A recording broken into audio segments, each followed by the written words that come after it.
been part of the team that's been charged with the review and ultimately recommendation of these 5 candidates who are presented before you tonight. Without any further ado, I want to make sure I introduce the council members who are present here tonight. Councilman Goins,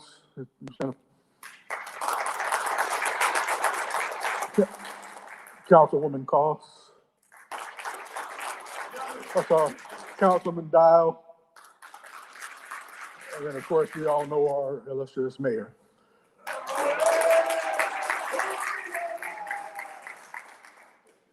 Okay, so tonight, as we move through the questions, and again, I'll remind the people in the audience that we do have question cards available if the mood strikes you to visit our folks in the back of the room to fill out a card, and we'll try to get your question in. And today, in our lessons learned from last night, we allowed 3 minutes per candidate. I've informed them all we're going to go to 2 minutes to keep us on time and on track, and hopefully able to get through more of your questions. So without any further ado, we'll get the festivities started here on the end and then kind of cycle through, okay? So our first question tonight, we had two citizens, Letitia Griffin and Yolanda Ryan of Cocoa, who are concerned about our officers' mental health and well-being. So they want to know, what would you do to alleviate the stigma and fear associated with mental health counseling? And what is your stance on hiring mental health professionals to assist officers during their calls and post calls? And we'll start here on the end with James. All right. Good evening. Law enforcement inherently is not to be identified as being a sworn officer issue. This is a family issue. It is a civilian employee issue. It radiates into all factions of public safety. What I have done directly is I was privileged to be a part of a Department of Justice, Bureau of Justice Assistance grant on suicide prevention for law enforcement, where I was a national trainer going around throughout the entire United States, and they would partner you with a clinical practitioner as well as me being a practitioner from law enforcement. So what you did is you looked to identify the risk factors and the causations that lead ultimately to suicide ideology. And then you look at all the other factors that feed into the end result of suicide, but in the instance of peer support. So the background that we're going to be presenting is peer support. We're going to be looking at the chaplaincy programs. We're going to be looking at critical incident stress management, or CISM. We're going to be looking at the employee assistance program as a force multiplier. So recognizing that if we can look at the marathon that law enforcement represents, looking at the dispatchers as well as the civilians, the volunteers, the sworn, looking at how that radiates out across the public safety sector. And if we show that support and we show that we're able to jump in very early on, looking at those risk factors, we'll be able to help identify and help mitigate the opportunities for a fatal outcome. Thank you. Could you just repeat the question real quick? Oh, sure. And I'm gonna hit the pause button real quick before we get too far, and I'll re-ask it, and you can pick back up, Richard. But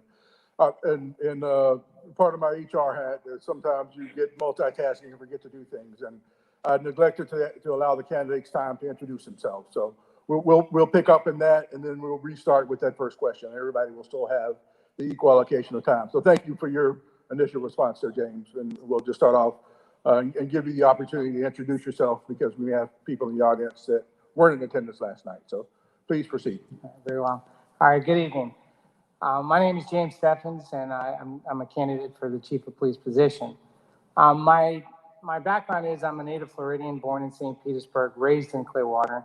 I come from a very large multicultural family, married with daughters, and my professional career spans 30 years, with 20 years at the Clearwater Police Department, coming up through the ranks and retiring as a commander.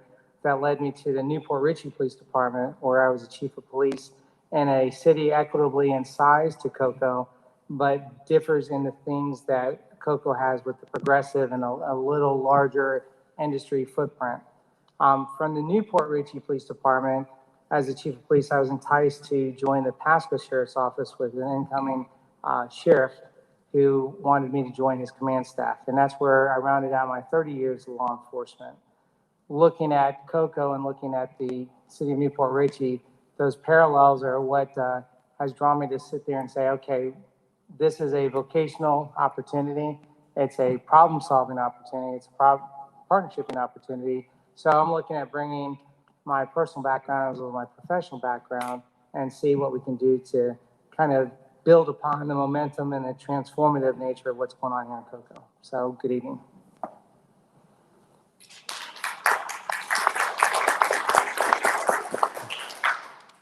Good evening, everybody. Thank you for being here, and thank you for allowing us this opportunity to introduce ourselves.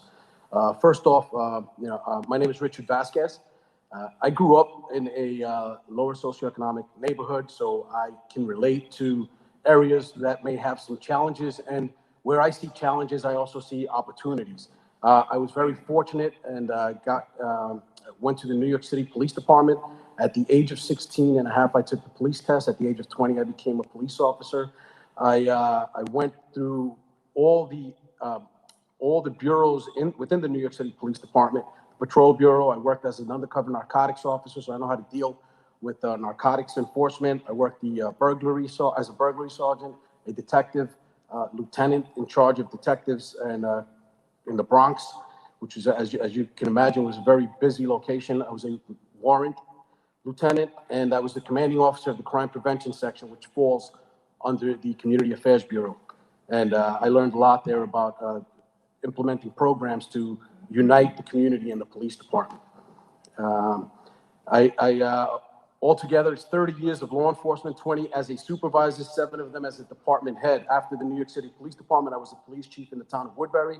And after that, I was an inspector general for a law enforcement agency. So it was basically like the chief of police and that was in the New York City Department of Investigation. So I also teach as an adjunct professor. I teach criminal investigations, introduction to policing, and multicultural law enforcement. I have a Master of Arts in Criminal Justice, a Master's in Public Administration, and some graduate certificates. One is in police leadership and supervision, and the other is in counterterrorism. And I also teach English as a second language. So as I said, I know there are some challenges, but I see a lot of opportunities. I look forward to getting to know everybody. I want to hear from the community. If I'm the lucky person selected, I want to hear from everybody, and I will be accessible. And my door is going to be open not only to the police officers, but also to the citizens of Cocoa. Thank you very much for your time.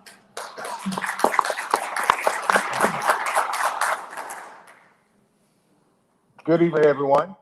Good evening. My name is Evander Collier IV. I just want to thank everyone for coming out to help the city of Cocoa make a very important decision of the next police chief.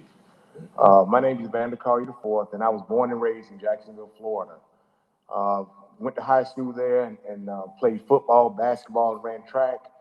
After graduation, I went off to the University of Florida and majored in nuclear engineering. My last year, I decided that I want to fulfill a goal of mine and become a police officer. So I left school and became a police officer in Jacksonville. Worked there about 31 years. 20 of those years, I was in leadership roles. I was a sergeant, lieutenant, an assistant chief, and as an assistant chief, I was commanding about 165 people. That includes sergeants, officers, and lieutenants. And throughout my career, I've done a lot of wonderful things, which I'm hoping will come up in some of the questions you'll ask moving forward. But at any rate, I have 2 kids. I have a daughter that's 23. A son is 26. I have a dog named Sierra that's 18 years old. She's a lab shepherd mix. I also have a degree a bachelor's degree in in psychology, and I have a minor in criminal justice, and I have a master's in public administration. I'm also did the training with Southern Police Institute, where I have the AOC commanders training. And so throughout why did I choose Cocoa? Well, when I retired, after a few months sitting on the couch, I said, I still have the desire to lead. And so when I saw the opportunity at Cocoa, it reminds me of a city just right outside of Jacksonville, which is called St. Augustine, Florida. It's right down the road from about 15-20 minutes from my home. And it's very comparable to the size and the wonderful things that go on there. So my parents are also elderly, so I wanted to continue to lead in a place that's close to home. So if something happened, I know it takes me 2 hours to get back to Jacksonville in the car, but I'll probably get back in an hour if something happens. So I just want to thank you for giving me the opportunity, and I look forward to your questions. Good evening. Good evening. Thank you. My name is Michael Wallace. I'm currently a commander in Palm Beach County Sheriff's Office. I started my law enforcement career 37 years ago in the city of New York, 20 years old. And in the late 80s, I came down on spring break and saw the cops down here riding around on ATVs wearing shorts, and it was February and how cold and the slush and silliness up in New York City. I asked them what they made. They were making what I was making in New York City, not paying state and city tax. So I got smart and giddy-upped and moved here in 1989. Best move I ever made. I worked for a small police department when I first moved here. I went from the New York City Police Department to the Juno Beach Police Department. 15-man police department, tiny, tiny, tiny place. And then I knew I was gonna eventually go over to a bigger department. I went to the Palm Beach County Sheriff's Office. And I've enjoyed that agency. It's a, you know, I spent 30 years there, and it's an agency that I love, but it's time for me to move on to the next phase of my career. I could stay in Palm Beach, I could stay at the Sheriff's Office, likelihood I'd get promoted again, but I'm looking for something different. I'm looking for a challenge that's different, and I see Cocoa as that challenge. This area is very similar to other areas I've worked in Palm Beach County. I've said for the last 3 days, there's an area in Palm Beach County called the city of Belgrade. Size-wise, very similar. Demographics, similar. Belgrade's got a larger African-American population. We have the same kind of knuckleheads in Belgrade that you have here in Cocoa. And so I've addressed some of these issues already. And, you know, I want to thank the city for this process.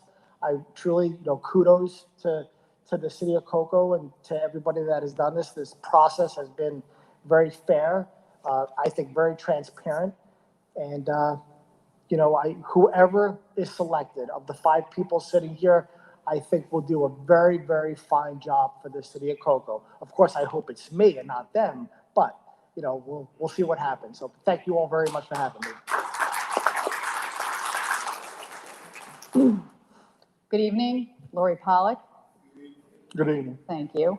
I recently retired from the New York City Police Department after 33 years. Before I get into my career, let me tell you why I became a police officer. It really revolved around 2 people, my grandparents. So let me give you a little New York story. My grandmother was from Hell's Kitchen, now called Clinton. My grandfather was from the Lower East Side.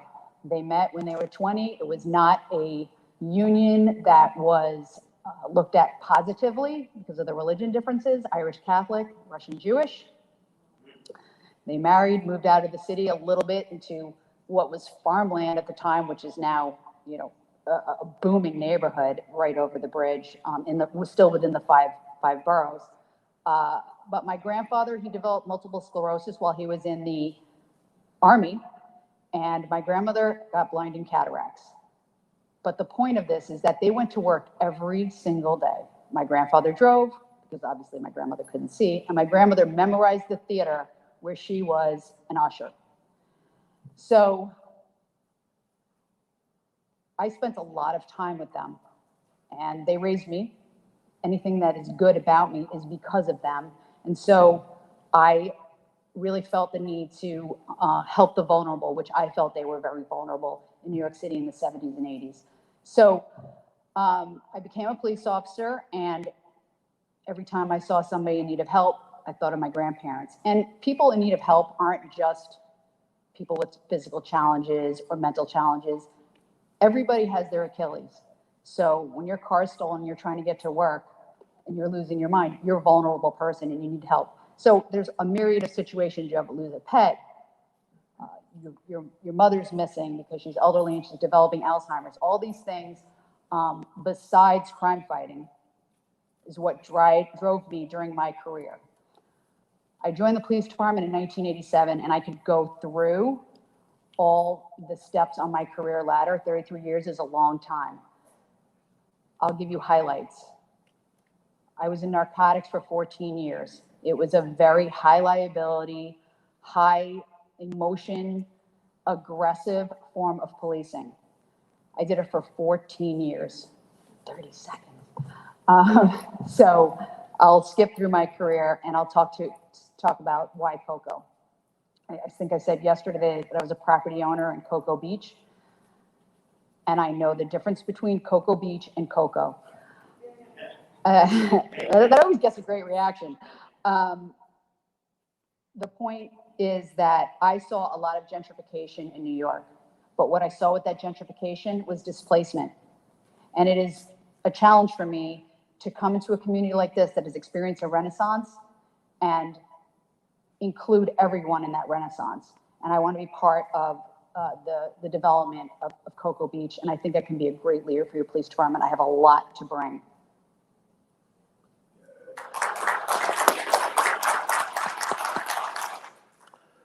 Thank you very much.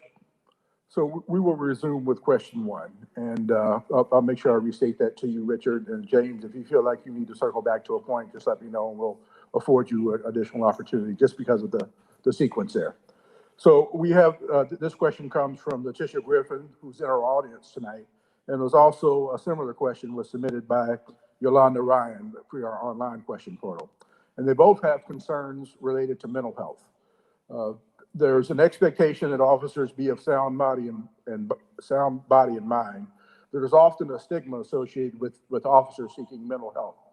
So the questions are, what would you do to alleviate the stigma with your own officers seeking mental health counseling? And then what is your position on having mental health resources and social workers accompany officers during the performance of their duties?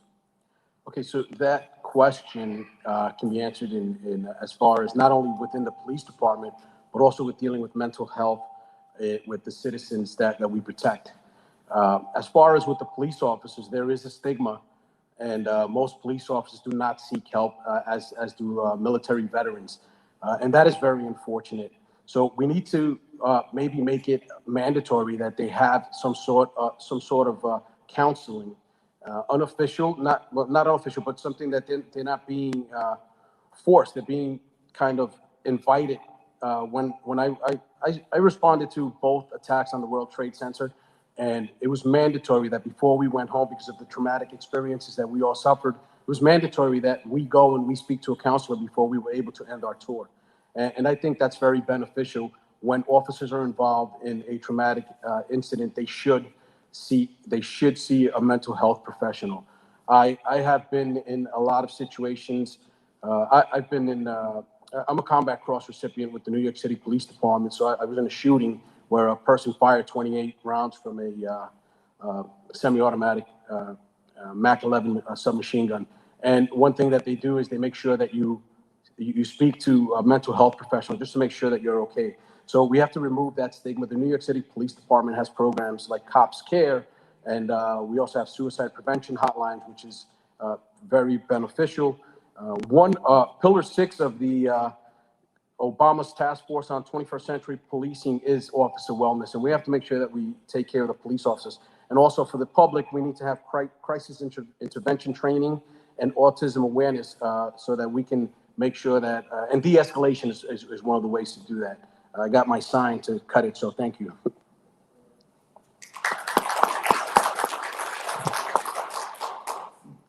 Police officers are very proud individuals. I've been doing police work for over 31 years.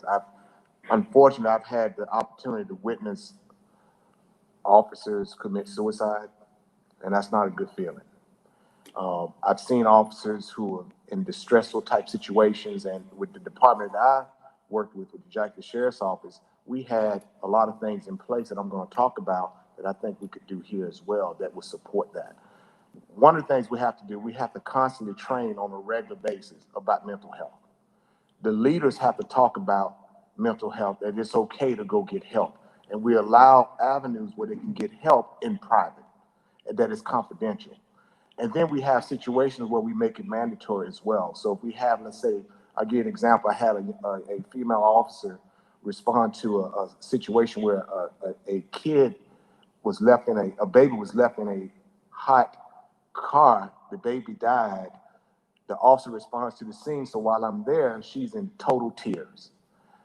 So what I did was got her with one of the officers there at the scene. I said, take her home, watch her, stay with her. And then I sent our crisis intervention team over there to give her further assistance. That's what I would like to see here in Cocoa. That's not happening now. As well, now, as far as, so we have to make sure we're training, we have to make sure we're giving that support, and we have to talk about it in a genuine way where officers can appreciate it and they believe that we will support them. As far as having a mental health resource counselor respond to scenes, I'm for that, only when it's safe. Once the officer is there, they've made it safe, then I'm for having a mental crisis person, a civilian, come in to help further support the goal of the officers. Thank you.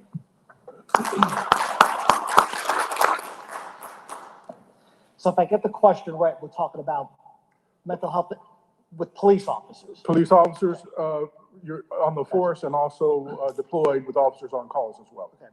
So this question is very near and dear to my heart. 6 months ago, one of my detectives, Ashley Heglin, she was like my daughter, committed suicide. She was involved in a toxic relationship with a guy that took advantage of her, and she didn't reach out to anybody. She didn't ask for help. She went to his house, put a gun to the side of her head, and pulled the trigger. And devastated so many people in our agency. And myself and a couple of the other guys said that we got to do something. We need to do something. And we started an organization, and you can, for those of you that are on Facebook, you can look it up. It's called Always More Help. See, what's going to happen with police officers is they're not going to go through the agency. One of the Cocoa cops has a problem. He's not going to come to Cocoa Police Department or the city of Cocoa and say, I got a problem. Because there's a likelihood we're going to take his livelihood away from him. So we need to find something away from the police department for our people to go seek help. And I started that. We have it going. It's up and running now. We saved our first life 2 weeks ago. One of our narcotics agents called us, sitting in her bathroom, staring at her gun, thinking about Ashley, who she was friends with. And I'm sorry, I have 30 seconds left. This is something that happens around the country daily. We lose more police officers to suicide than anything else. So it's incumbent upon us as the leadership to take care of the people who are taking care of people. And if we don't do that, that's a monumental failure on us.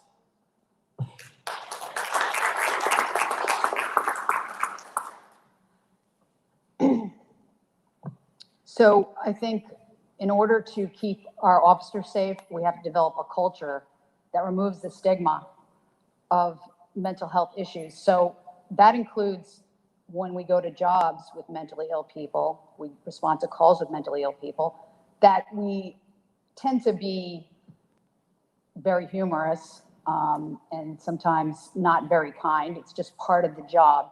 I don't think it comes from a mean place. It's just a coping mechanism, and it gets you from one job to the next. So if you create a non-judgmental culture within your police department, people will talk to you. You need peer support, but you also need executive support. My door is always open. I'm not just saying that.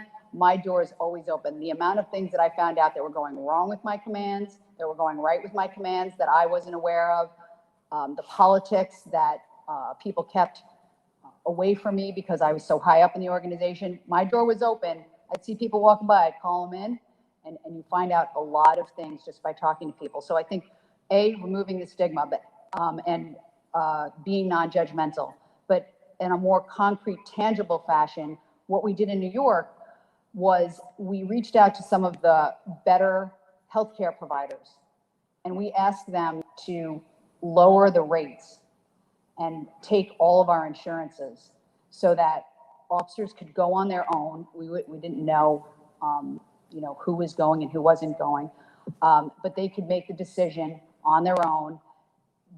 It's very hard to track the success of that as well, as you must know, but at least they felt they weren't getting, some bargain basement psychologists. They were getting some real mental health practitioners that could help them with their issues, and that we cared enough, and that these doctors cared enough to take less money to treat them because of their frontline professions.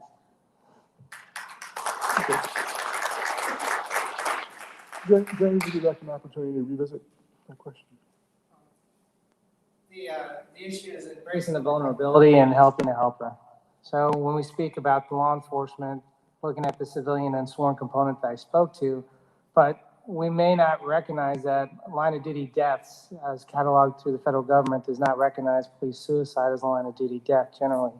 And that's a tragedy right there. So when we look at cops' concerns of police survivors and some of those groups that are out there nationwide, looking at the best practices and lessons learned, and then working hand in hand, that not only helping the helper, but working side by side with that practitioner within COCO to respond to those calls for service, so that we look at not only the risk factors and warning signs internally at all levels. This is not a first responder. This is also all levels of the agency, inclusive of the chief of police. Everyone is susceptible to vulnerability. So once you lower the stigmatism by embracing that vulnerability, helping the helper, looking at across the nation what's working, and then looking how do we customize that to COCO, again, will give us that opportunity so that we don't have that day that we all are speaking of up here on the podium. So thank you. Thank you. Our next question comes from Tom Ashton of COCO. You know, we often see negative portrayals of police officers in social media and in our news media. Tom wants to know, how will you address negative portrayals of your police department or police officers on social media or in the media? Well, social media is a great tool, just like it's used to make the bad actions of police officers get national attention. And I'm a believer that if a police officer is acting bad, he should be held accountable, and we should not hide anything. He should be held accountable, and he should be disciplined or dismissed from the department. There's no room for bad actors in the police department. But we can also use social media to ensure that the people that we serve are aware of all the good things that the police officers are doing, and show how we are engaging with the community and making sure that we're bridging the gap that we have with the citizens throughout the country right now. This is a tough time to be in law enforcement, and this decision that you have to make, you have to take all that into account, because we need bridge builders. We need to bridge the gap. And I mean, I've done it in previous agencies that I've worked for, and I'm confident that I can assist the city of COCO in bridging the gap. Thank you. There's no question that public trust is on the rise when it comes to police departments. The problem is that when they see one incident that happens all over the country, they relay that to every police officer, every police department, and it's not true.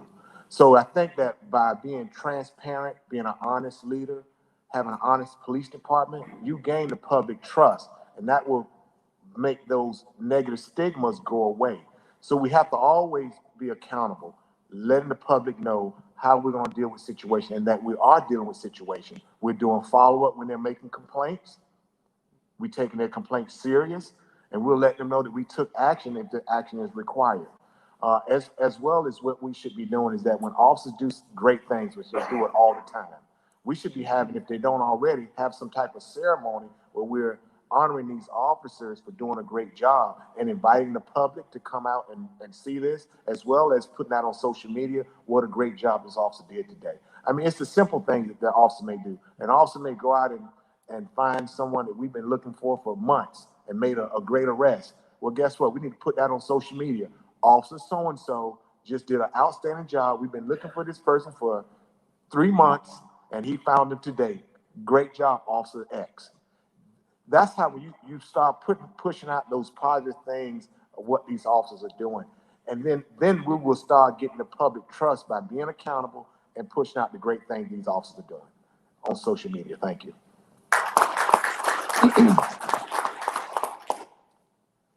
That's an excellent question. So whoever brought that out, kudos. there's a lot with this, and I know I only have a couple of minutes, so you look at transparency, and I don't think it's possible for an agency to really be too transparent. And I know some people are going to kind of think, well, what does he mean by that? Well, you got to lay stuff out there. You got to let people know what's going on. And when you look at the power of social media, you go on the Cocoa Police Department's Twitter page and Facebook page, and there's things on there every now and then. For the past week, it's been this process. Before that, there was some lane closure on February 2nd. Why are we not putting out? I'm sure that somebody in the Cocoa Police Department did something positive in a month. I'm sure there was something good happen. Somebody had a birthday. Did we do something? And why are we not putting that stuff out? Because the only time the media puts things out about law enforcement is when something bad happens. They don't put out that, hey, Officer Jones saved somebody. They don't do that. They put out Officer Jones shot somebody. That they want to put out there. They put out the bad things. We need to take control of that. We have that opportunity as the city of Cocoa, but the Cocoa Police Department to write our narrative, to let people know what we want. Here, this is it. Push it out there. Let them know. So I don't know if I really answered the question the way it was written, but take control of what the narrative is, because if you don't take control of it, somebody else will, and it's not going to be the narrative that you want.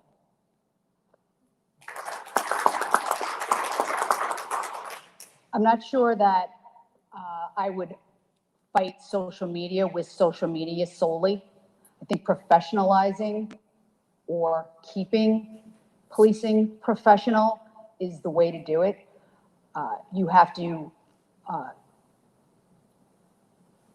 don't want to use the word convince, but I will for the purposes of this, because I can't find a synonym right now, that your police officers, that they're professionals, that they're acting in the best interests of the community, and that guardians who are protectors are not always going to be given accolades from the people that they are there to serve.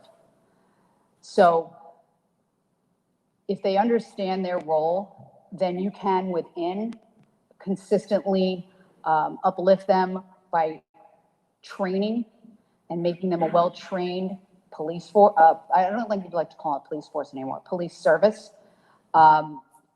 The more training they have, the more professional they are, the more confident they are in their actions, and the more they know they did things right. After action conversations are very, very important, because you have to remind your frontline officers that what they did was correct. If you're only talking about it when things go wrong, you're losing a lot. Let's have conversations about, ooh, what could have gone wrong, and have that moment of like, oh, phew, thank God that didn't happen, and talk about how we did things right. Every community has the ability to wind up in the middle of some civil unrest, and we can't forget that. So build that professional law enforcement community, and that's what I would do here in Cocoa. That's what my leadership would be all about: the guardian mentality and professionalizing the police department.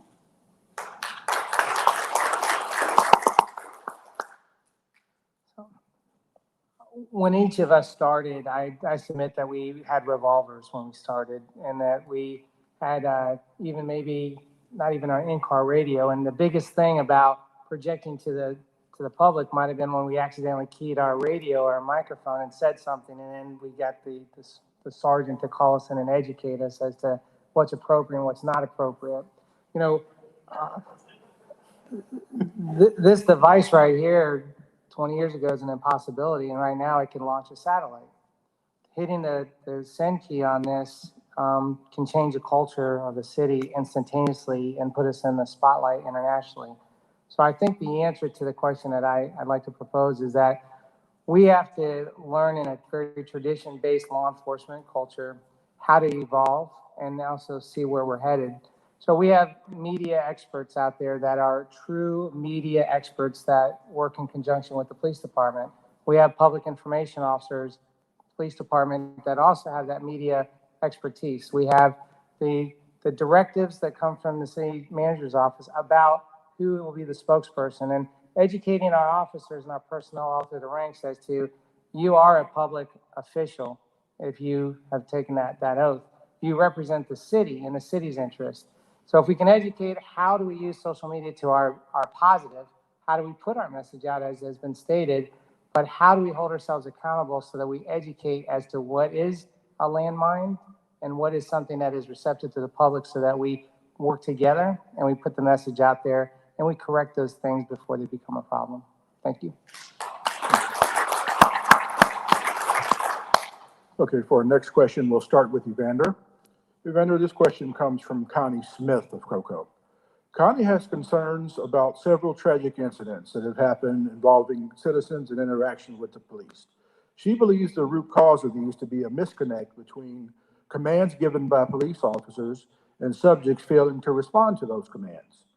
She'd like to know if you have any ideas or solutions to deal with subjects who fail to follow the requests or commands by police. It was kind of muffled. Can you read that again? Sure. She would like to know, this is Connie Smith, if you have any ideas or solutions, either training for your police force or just general messaging around subjects who fail to follow requests or commands by police officers. Okay. First of all, it's illegal to resist a police officer. So we have to make sure that the public understand that it's not your right to resist a police officer, even if he's wrong. But we can address that from a leadership standpoint. But I think it's important that we train our officers on de-escalation, as well as how to effectively deal with the public. And here's the thing, what happens with officers, because I've been there as a young officer. We put on the badge, and then now we're just this big hero now that whatever I tell you to do, you need to do it. And if you didn't do it, what we did back then, we'll arrest you for a particular charge. And I won't say what that charge was, but we did back in the day, 30 years ago. But as I grew and as I led people, what we did was now officers need to explain to the public of what the situation is. When you give clear, concise explanation of what's happening, what the officer can and cannot do, typically, most of the time, the public will comply.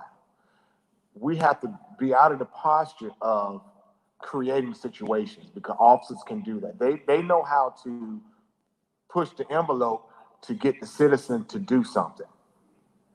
And we're not going to tolerate that. What we're going to do, we're going to have a professional police department. We're going to have policies and procedures that's going to guide their conduct.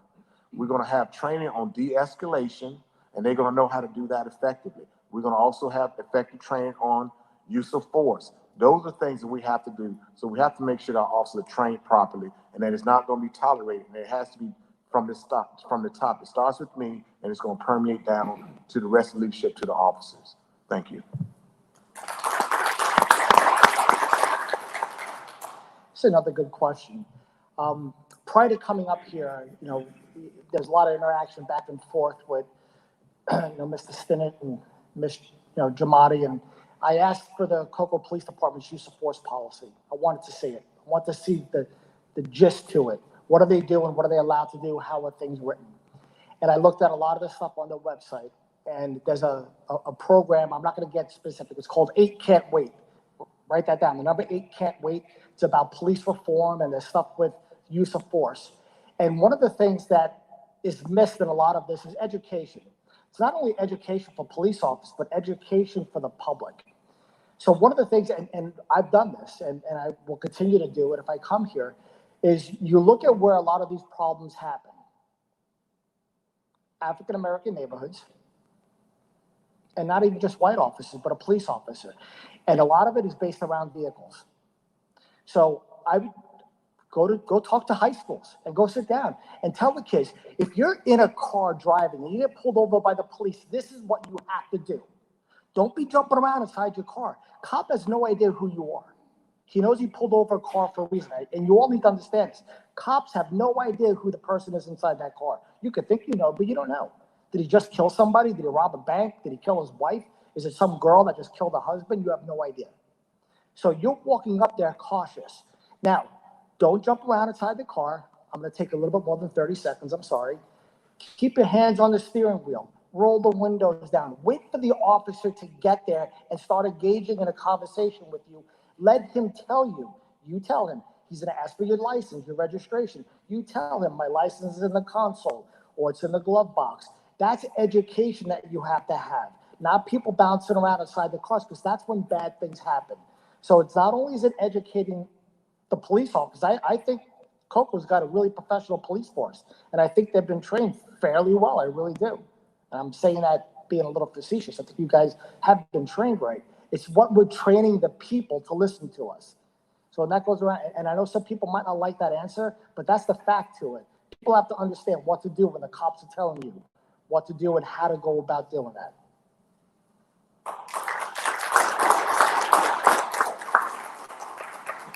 So in conjunction with 21st Century Policing, the Police Executive Research Forum, which is a very highly lauded professional agency, they came out with the 30 guiding principles of use of force. And I think what we're talking about here is what to do before we have to get to a force situation. And that is the key.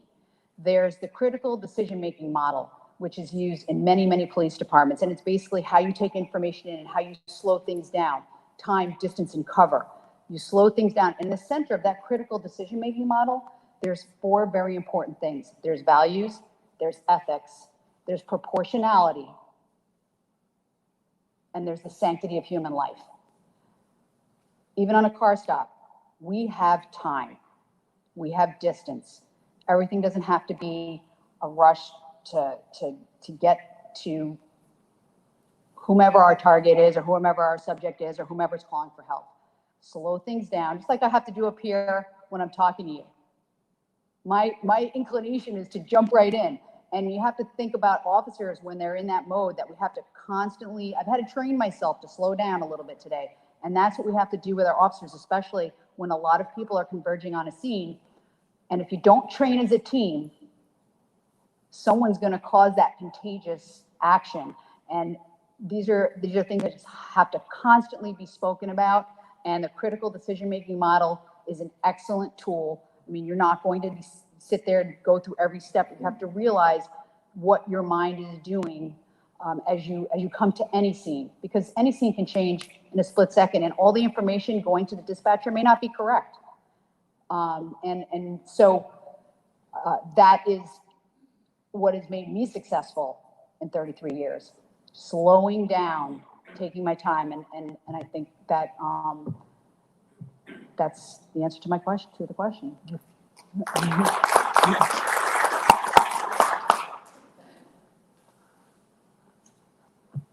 So a moment of levity. This morning, as I was going to get breakfast at the hotel, going in for the hot breakfast, and a lady walked by me and she said, "Good morning, Captain America."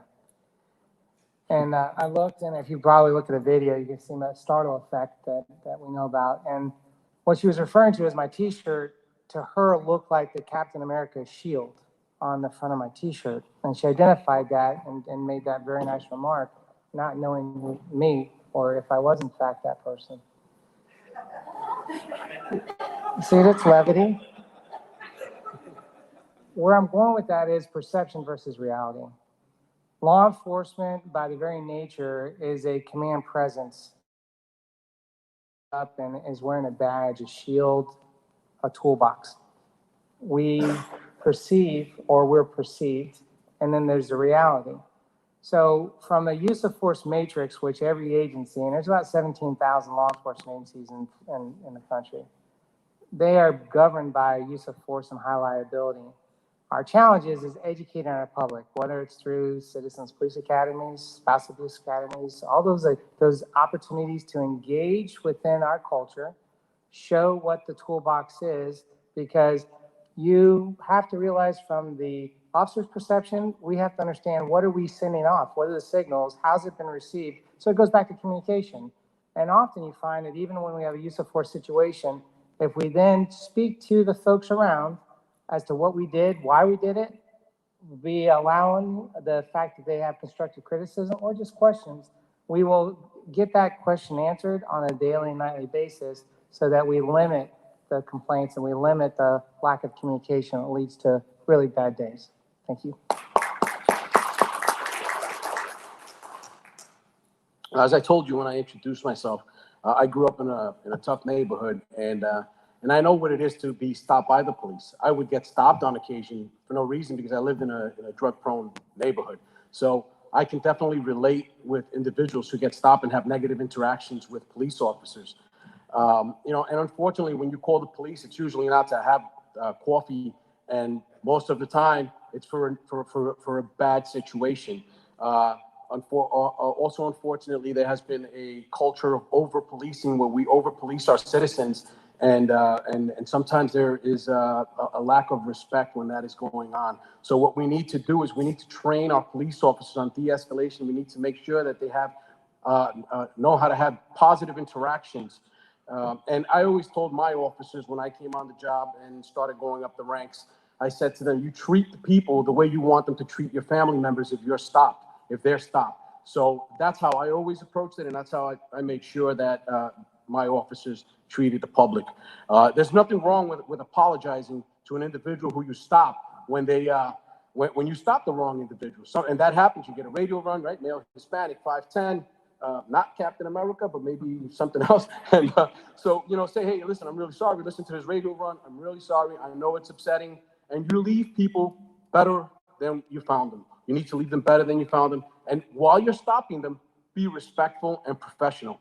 So I would also offer citizens training, you know, on police and citizen encounters. And you can do that at the schools. You can do that when you're doing DARE programs or just talking to the youth.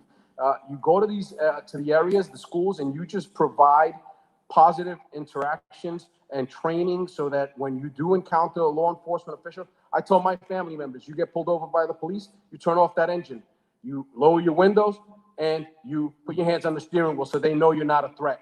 And at that point, I tell them, even if you did nothing wrong, we can always deal with it later, but do not do anything to antagonize, because as it was stated earlier, the officers are not, they don't know what you did previously. So that's how I would definitely do it, and definitely leave people better than you found them.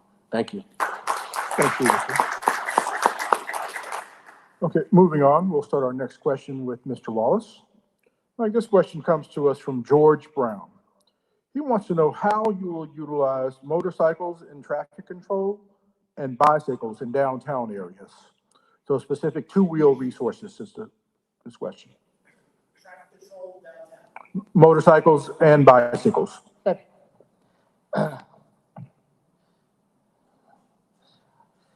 Well, that's a good question too. There needs to be an officer presence. So A, what are we doing? What is the problem? Let's address the issues. So are we blocking traffic? Are they going fast? I mean, I don't know the particular problem. So bicycles, are they in the roadway? Should they not be in the roadway? Are they riding on the sidewalk and hitting people? We have traffic officers in this agency. So let's go address the traffic problems. I know there was a woman I was talking to earlier about people speeding. So what is the problem? And how are we going to address the problem? And that's going to be the whole thing, is identifying issues. So again, I don't, the downtown area, what the problem is with motorcycles and bicycles, I'm not sure what the problem is yet.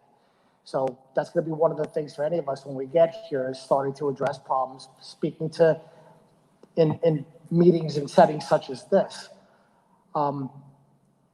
I was never a big traffic guy myself. I'll be honest with you. I wasn't. I didn't write a lot of tickets. I pulled a lot of people over to introduce myself. I still do that now. Hey, Mike Wallace, how you doing? Slow down.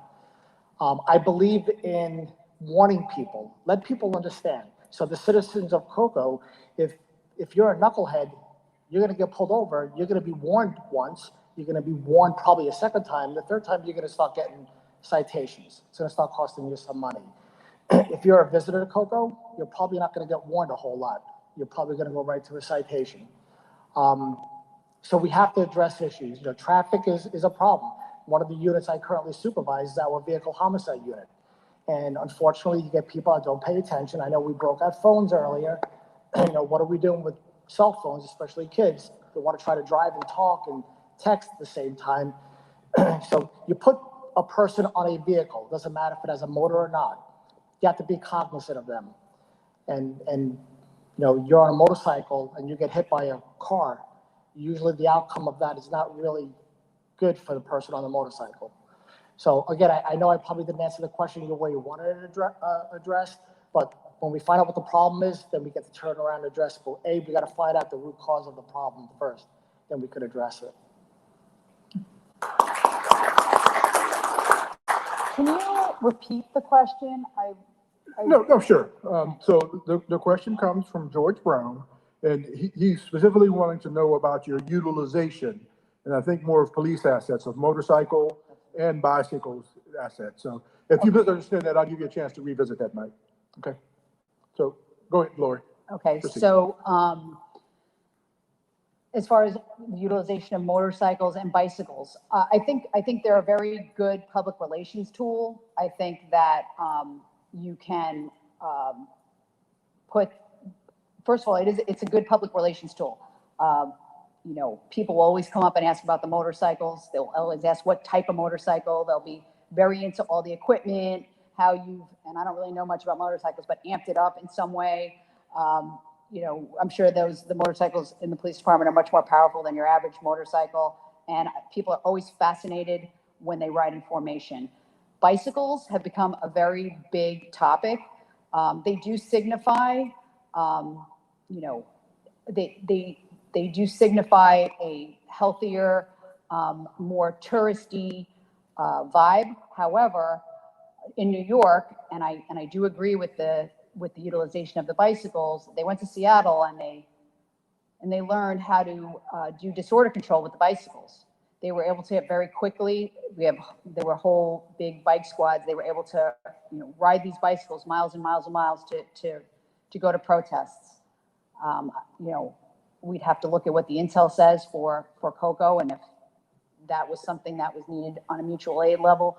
But that aside, bicycles and motorcycles are very good conversation starters. They're very good public relations, and they can be very mobile in locations where the traffic's heavy. I know that Cocoa Village can get very congested at times, so the response will be much faster on bicycles. And also, it's a morale boost. Police officers love being on bicycles. They love going to bicycle training school, and same goes for the motorcycles. So I think there's always room for the motorcycles and the bicycles in any community.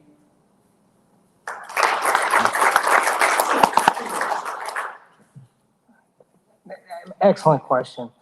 The utilization of motorcycles and police mountain bikes, it's a highly specialized skill set from both the motorcycles as well as the bikes. For bikes, who might have the International Police Mountain Bike Association, IPEMBA certification.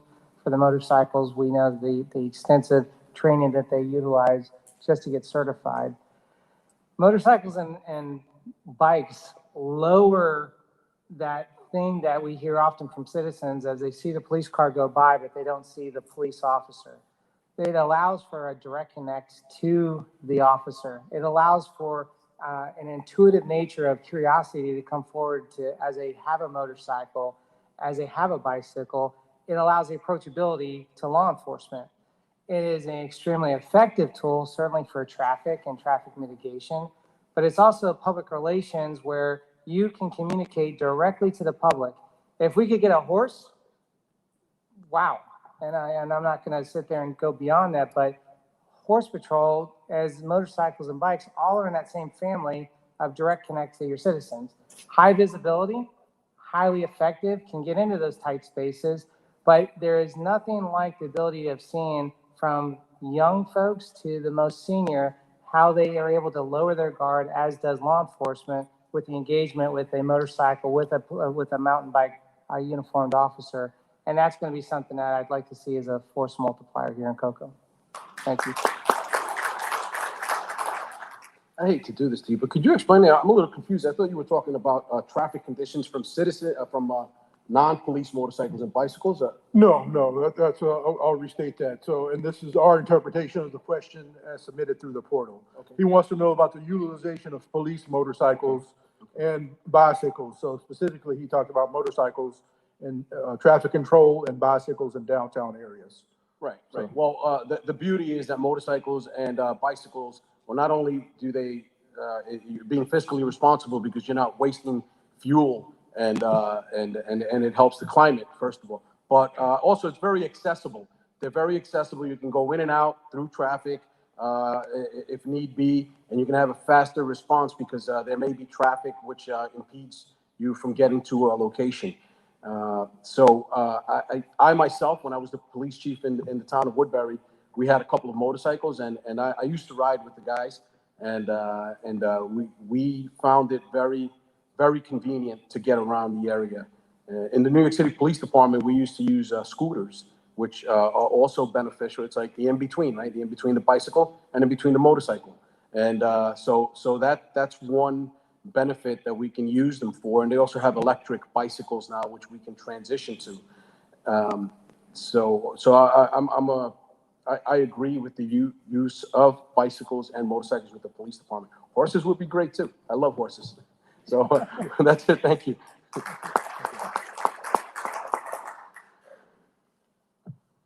Back in 1992, I was working with the Jacksonville Housing Authority Police Unit. And basically, I was an officer, and I was I was a liaison between the Sheriff's Office and the Housing Authority.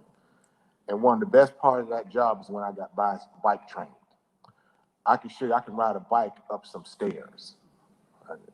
I'm serious. Not today, but back then.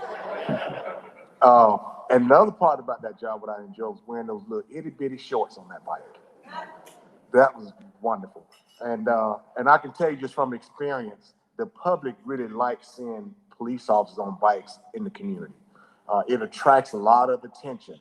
It attracts the young kids that's going to come up to the bike officers and say all these wonderful things. So, you're really gaining momentum with the public. So it's a very good public relation tool, having those bikes. In that downtown district, you can move around quickly.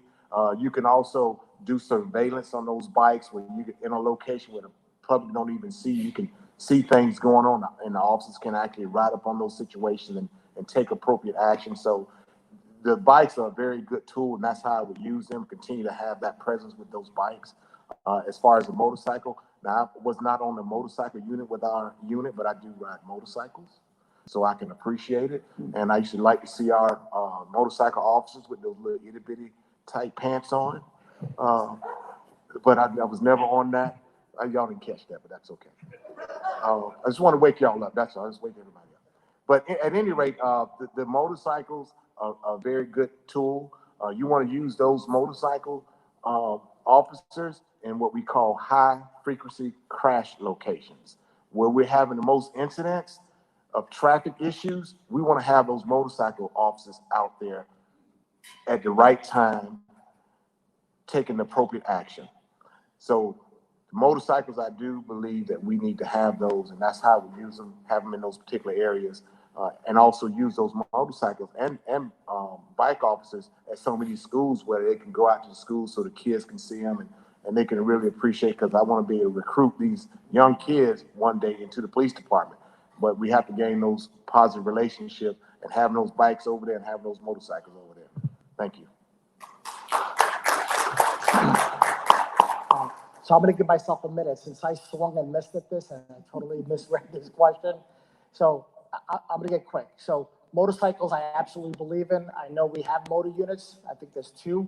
I would like to expand that. I really do. I think Amanda hit on a big part of it is high crash areas, but high traffic areas where we're getting the most complaints of speeding. Get a motorcycle on the side of the road, you get to pick those people off. Whether we give them a warning or a citation is dependent upon that office. I believe in discretion. Bicycles, I love. I know some of the cops don't love bicycles that much. They love the shorts and they leave the bike on the back. We had guys in my current agency wear the bike uniform and leave the bicycle at home. So that does not work. There's another thing also, the one other part, and again, when you look at the village, is a segue. a way that an officer can move around kind of quickly and not just walk is not a bad thing. It's really not. And again, that's another one of those things that you look at that is a public relations tool. And you have to look at those with all of them, with bicycles, with the motors, and with the Segway. So I'm sorry for whoever wrote that question for swinging and missing. Thank you. And moving on, next question, we'll start down with Lori. Lori, this comes from Chris Hadaway, who's in our audience tonight. Chris wants to know how you plan on growing the staff at the police department moving into the next 5 years.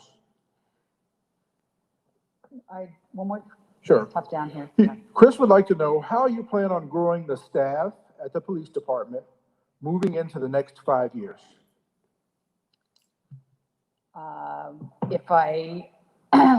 So how do I plan on growing the Growing the staff? staff, growing the force. Okay. Well, one of my first things that I would do, my first 90 days would be to look at the staffing analysis, see what our staffing analysis is based on today. Is it based on population? Is it based on calls for service? What is our is it based on violent crime? What is our staffing analysis based on? And then I would do a staffing analysis that afforded us the most cops. Of course, right? That's not illegal, I don't think. But that would be the way to go. I mean, we definitely would like as many police officers as possible. And if it's not police officers, there's other positions that are critical to the well-being of a police department.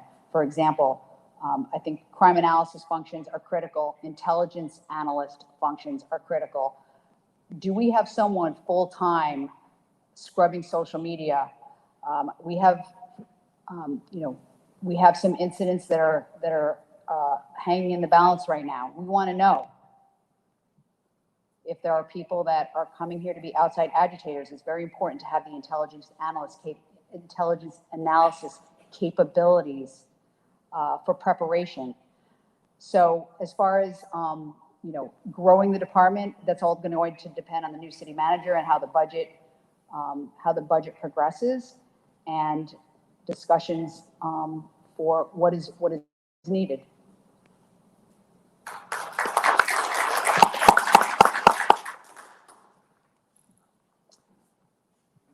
The mayor and city council set the vision, and the city manager manages and executes that vision.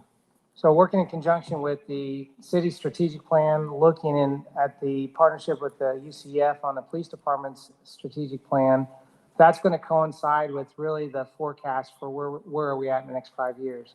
Starts with recruitment and retention of who we have right now and who we may be able to reach out to that entice them to Cocoa, not just as a city, but the Cocoa Police Department. So recruitment and retention is going to be where we'll look at identifying the marathon that we're going to offer our personnel so that they want to see a 20-year, 25, 30-year. We're going to look at the mentoring program from our senior and tenured officers and supervisors to reinforce to them that even in those first few years where they may be enticed to go maybe to the sheriff's office or to a surrounding jurisdiction, or even if they're questioning if law enforcement is for them, institute a very good mentoring program through our identified mentors as well as our supervisors that institute that culture that we're going to get there working together with the vision that has been set for us. Everybody recognizes that the citizens will tell us how I wouldn't do that for $1 million or whatever today's dollar value is. Recognizing that Cocoa has such an incredible support of their police department from the citizens that they're going to be there and they're going to understand that as they look at the property tax or property tax increases with additional industry that comes into Cocoa, residential as well as industry, that will have a cause and effect to the positive that will feed the public safety and the requirement to match the officer personnel allotment with our growth in the city of Cocoa. Thank you.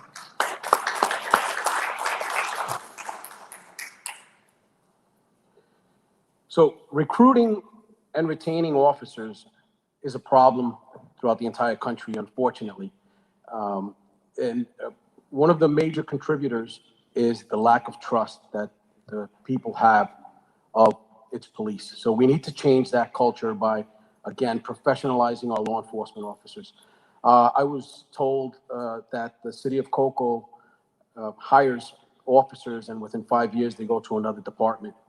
And that's a shame, because you're losing talented people. You're spending a lot of money on training them, hiring them, and that's a problem. So you have to give the officers pride in the department. You have to provide training and promotional opportunities so that they want to stay in the great city of Cocoa. So recruitment and retention, you have to regain the trust of the people. And as far as growing and increasing the number of the members of the department, the city of Cocoa is experiencing economic growth right now. And with this growth, you may require additional staffing. So I say, let's recruit and retain the best officers that we can possibly have to serve the people of Cocoa, because that's what you deserve. Thank you.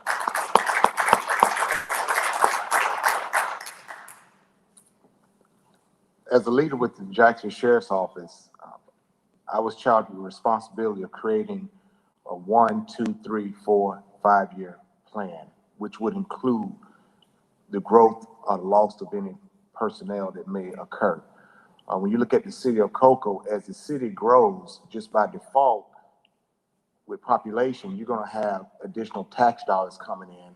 Those tax dollars will be pushed around, which possibly will include the funding of additional officers, because we have to continue to grow our police department with the city to make sure we're providing the great public service that they deserve. So the way you do that is this. As a leader, before I ask for one officer, I'm going to do a top-down review of the entire agency within the first 90 days to make sure we're being effective and efficient. And once I do that, I'm going to meet with the command staff to see what the issues are, and we will address the personnel issue so that we'll have a plan that we can present to the city manager to give projections of what it looks like, where we're going to be at in a year with personnel, where we're going to be at in 2 years, so we can present that to the city manager so he can have that planned out so that they may be able to, at some point, fund for additional police officers. Yes, we do have an issue with retaining and retention. We're going to address that issue as well, but that was not the actual question, but we will address retaining officers and also recruiting the best all over the country. Because one of the issues because losing officers all over the country is occurring. Okay, but we can fix that because we're going to create the why.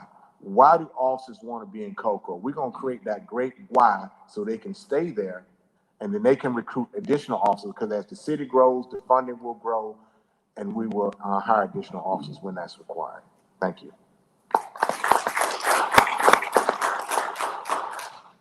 So how are we going to grow, or how am I going to grow the staff of Cocoa Police Department over 5 years? Everything is projections. Everything is fiscal responsibility. So we have to be fiscally responsible to the city. I can't sit there and say, hey, to the city manager, I need 100 extra guys. It's just not fiscally responsible. So we're going to have to look at calls. There's a lot of stuff that gets put into this. Calls to service. What are the calls to service per officer per shift?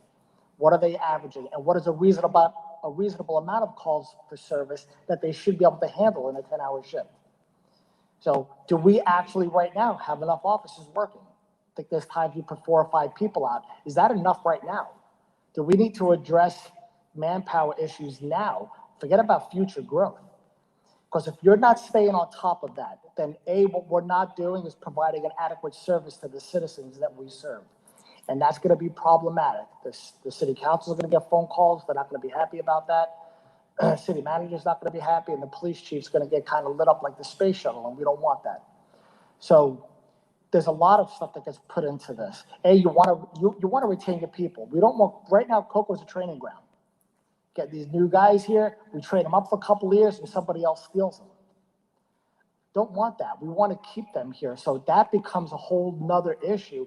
Is there some equity with other agencies to retain people? And sometimes it is money. And you can sit there and say it's not about the money, but it is about the money. So, that there's a lot to say what I would do. is coming in here and you know, let's look at calls for service. Let's look at current staffing. Let's look at, do we need to reallocate people? Do we need to move people around? There's going to be a lot that we will have to look at, and whoever is selected is going to have a job to do over that. You know, me personally, I'm going to wait about 6 months, but you know, I'm going to sit there and I want to learn this city. It's like the back of my hand before I start pulling triggers on things. Thank you. Thank you. Okay, our next question, we'll pick back up with James. James, this question comes from Alex Greenwood, and Alex is in our audience tonight. Alex is concerned about noise ordinances in Cocoa not being enforced. He'd like to hear your plan on how you would stop loud, deliberate music at gas stations and while driving through Cocoa villages and neighborhoods at all hours. Thank you. So noise ordinances go to a quality of life issue, and it is a challenge in so many police departments, and that's something that we recognize. What I have to do is get a firm understanding about where our current noise ordinance is, understand with the city's legal as to where the historical aspects of the noise ordinance has been, and then what is today as it has evolved with where the population has infused with the neighborhoods and the businesses that have grown. You know, law enforcement comes with a great deal of discretion, and anyone that has heard us, heard me talk recently, talks about the law enforcement as the referee, and we're going to be, and if we were to talk soccer, we have the red card and the yellow card. So I would expect that discretion is going to be something that was going to be that thing that's going to be our foundation to build from. It equates to code enforcement, as a very close nexus to code enforcement. So the valid concern of someone that calls in, whether or not it's anonymously or if somebody states who they are, we have to take that concern as valid. We have to vet it. We have to further validate it. And then we have to come up with, does it match an enforcement measure that is a line in the sand, or does it match an ability to build education with that offender or the offenders so that they understand that the quality of life is being affected at whatever time of day, does not matter. It's the fact that it's being affected, and can we bring about compliance and change, and that we can all kind of get into that partnership as citizens. We will know very quickly if they are resistant to that opportunity to communicate and work on the problem, and then that'll kick it into a higher degree of enforcement. Thank you. So unfortunately, oftentimes, people who are playing loud music or are violating noise ordinances don't see it as a serious issue. However, as James said, it is a quality of life which needs to be addressed because it's serious and it's important to the person who's making the complaint. So the way I would tackle that would be issuing warnings and explaining to the individuals how it's not acceptable to have loud music or disturb your neighbors. And you know, policing is enforcing, and if you're not successful, the individual is not listening, then you have to enforce sometimes when it's necessary. So maybe issuing the person a summons, because there's no greater deterrence than when money's coming out of your pocket, right? Or you have to go to court. So hopefully you can deter their actions with talking and educating the individual as far as why it's not acceptable. But you can't just give warning after warning after warning. There comes a time where you have to take enforcement actions. And that's how I would tackle that situation. Thank you. Yes, there's a municipal ordinance that we can enforce as far as with the noise. I'll be open to enforcing that, but I like to warn people first. We got to educate the community first. I mean, we can do that through social media. We can do through Twitter, talk about the issues that are actually occurring that goes beyond just a noise complaint, the things that we're seeing that's coming up. We can start pushing that out to the citizens, whether it be speeding or things of that nature, certain areas that, hey, this is what's going on. Y'all need to stop because effective this date, we're going to start enforcing it. So with the noise thing, that is a big thing all over at least from the city I come from.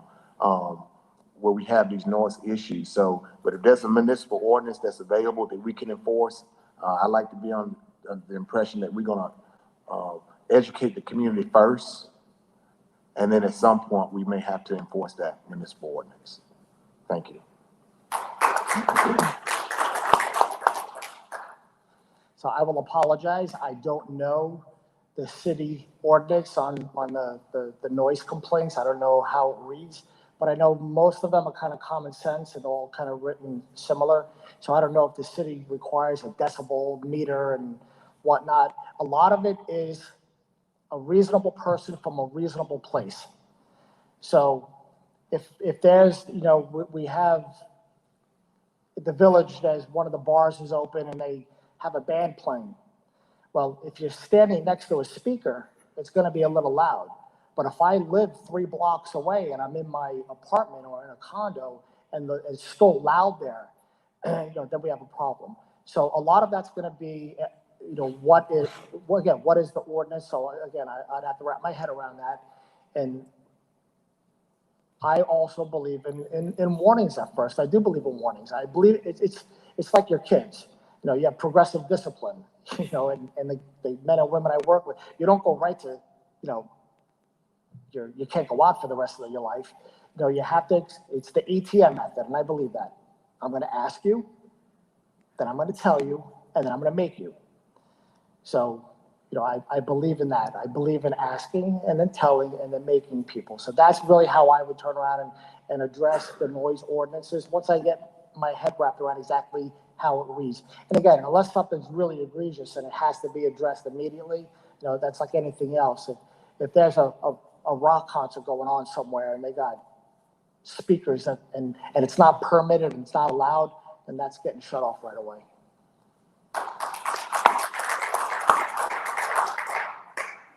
You know, as the quality of life problems are always the conundrum, there's different types of problems. There's the one-off that happens from the famous Airbnb, and and then there's the like Mike said, there's the bar whose band is playing really loud. And what I've found is that having conversations with nightlife people, owners, they want the neighborhood to have a friendly, happy relationship with them. They want customers. They want the locals to patronize. So they'll more often than not put soundproofing in or do something that they need to do to change. And that's really just a community engagement conversation.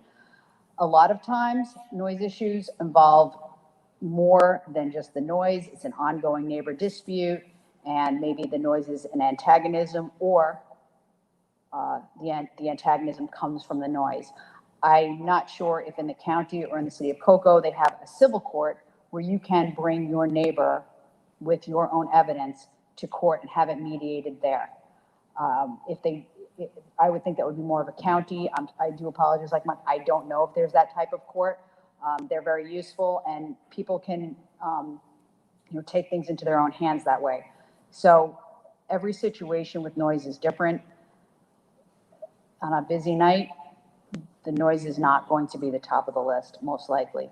But if you have it on an ongoing basis and you can demonstrate that this is a continuous problem, we're all community policing officers, everybody, and we can work with the parties involved.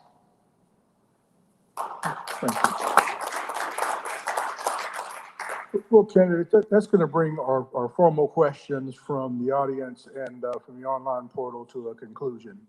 But since I breached the protocol to start this forum off and started firing questions without affording you an opportunity to introduce yourselves, we feel like it was only appropriate to afford you a little bit of time at the end, as this is your last time in front of the community streaming on our Facebook page and with the audience here.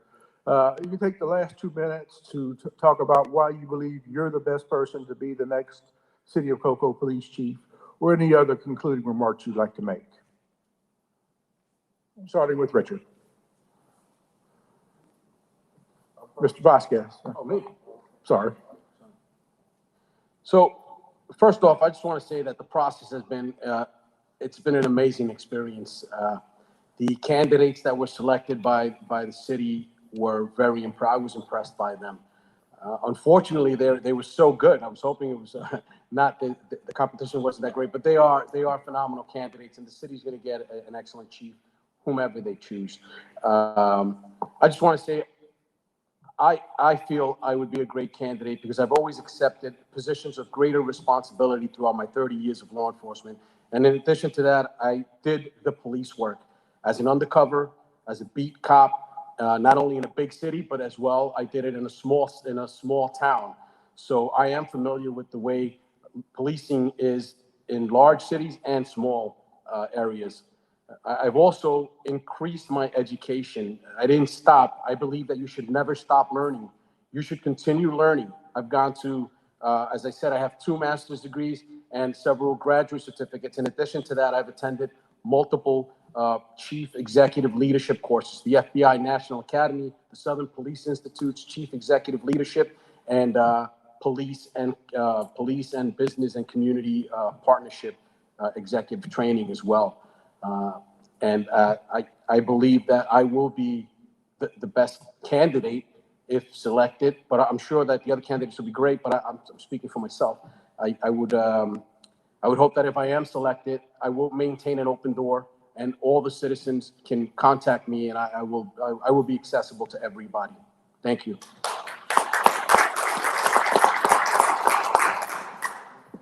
First of all, I just want to thank everyone for coming out again tonight to help the city of Cocoa make a very important decision of the next police chief.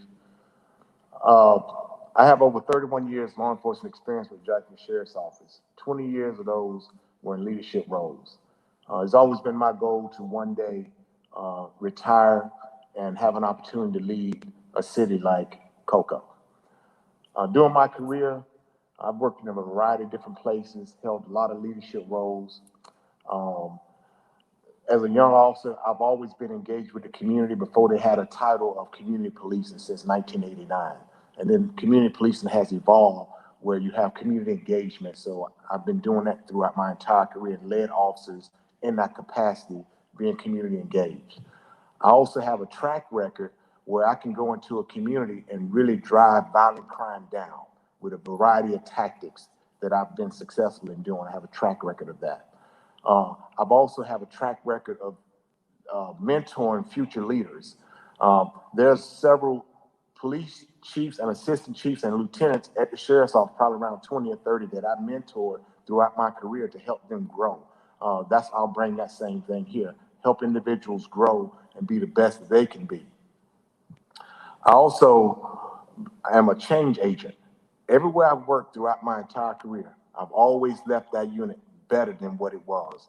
And the individual that's working directly for me or with me, they were able to take over that unit and be successful. So I'll make sure I have a very tight, strong succession plan. So you pick me as your chief, and when I retire in 10 years, my assistant chief will be ready to take over. You won't have to even go through this process again. Thank you.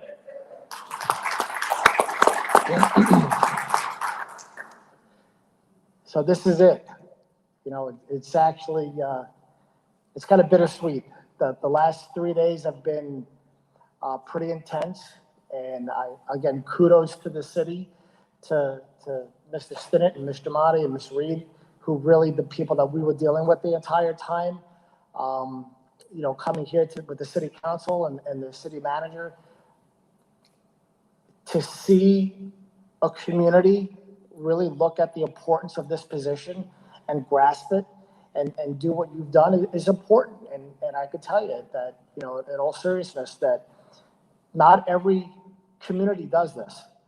They don't take this process as serious as you guys have. And as a candidate, it'll turn you off really quickly. You know, why would I want to go work someplace where they really don't care what they're doing for their police chief process? So, you know, I think anybody would do a great job. I really do. You know, I've worked in a community just like this. I was the lead of the law enforcement, you know, aspect in communities just like this. So when I went there were issues, and when I left, there weren't. And if you give me the opportunity to come here, I don't think you'll be disappointed. So, thank you. Well, ultimately, the role of the police chief is to ensure public safety. And that's what I've been doing for 33 years. I will talk about the end of my career in the New York City Police Department, not the end of my police career, but the end of my career in the New York City Police Department involved being in charge of all crime strategies in the city of New York. It was an amazing job that I was able to do because of the amount of experience that I had in other units. And I had been through so many different generations of policing and seen how it has evolved to become a more fair process. I mean, we're in a very big conversation about systemic racism in policing, and nobody knows about systemic racism in policing like NYPD. We've been through many iterations, and the last big iteration came after the death of Eric Garner, where we finally realized that we can't quantify interactions, and that's our measurement for success. We can't quantify confrontations with our young Black men, and that quantifies success. What we need to do is we need to concentrate on innovative crime strategies that remove the drivers of crime, the small amount of people that commit crimes in our communities.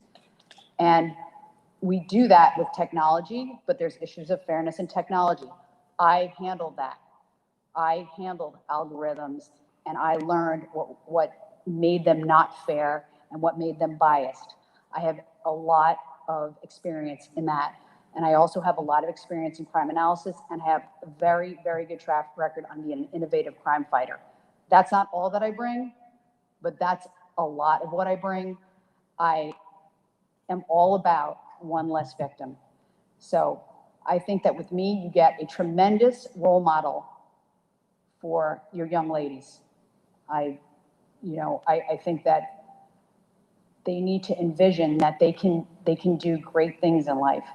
And I would spend a lot of time in the schools really trying to get some momentum with that. And I really am a champion of women coming into this workforce. I'm a champion of anybody who wants to be a police officer and be a professional police officer. But I really am committed to growing the number of women in policing. So thank you very much for the opportunity that I've had this week. It's been tremendous, and I feel very privileged to have made it to the top 5. And thank you guys.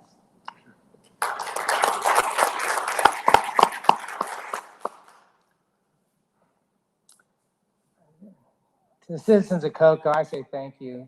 You support your police department, you support your city. That is exceptional.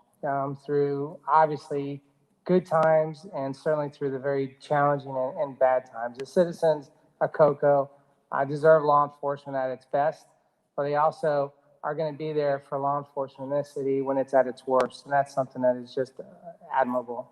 To the mayor and the city council, your vision is something that's contagious. It's exciting. It's progressive. It's transformative.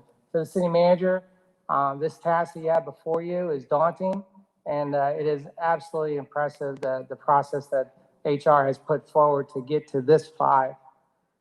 To the families of Cocoa Police Department, I don't know what it's like to be in harm's way, and as a chief, you put your people in harm's way, both internally and externally.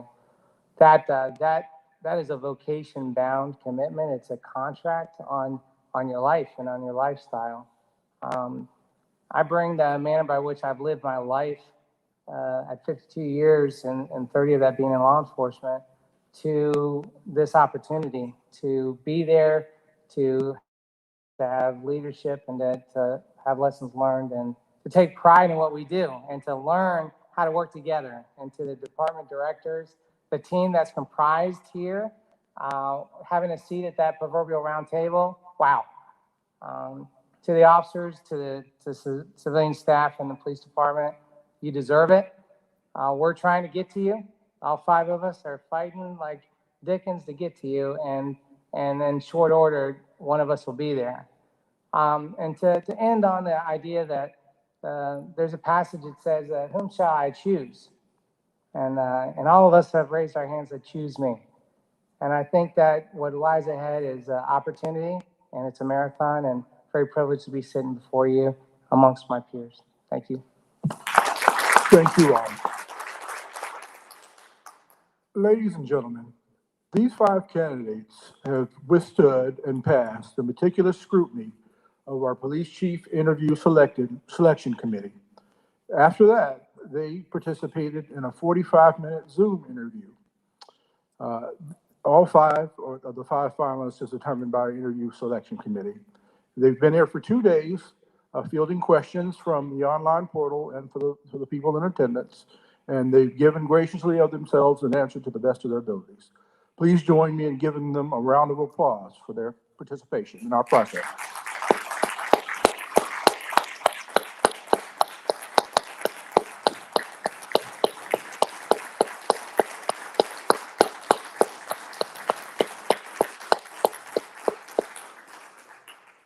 Thank you very much.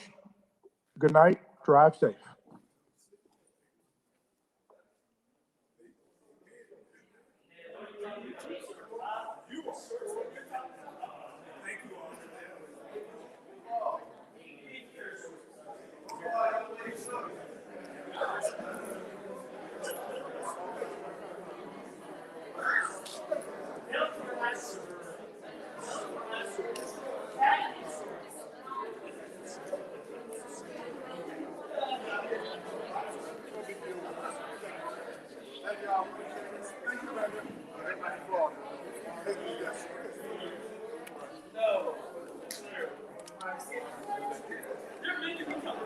Take care.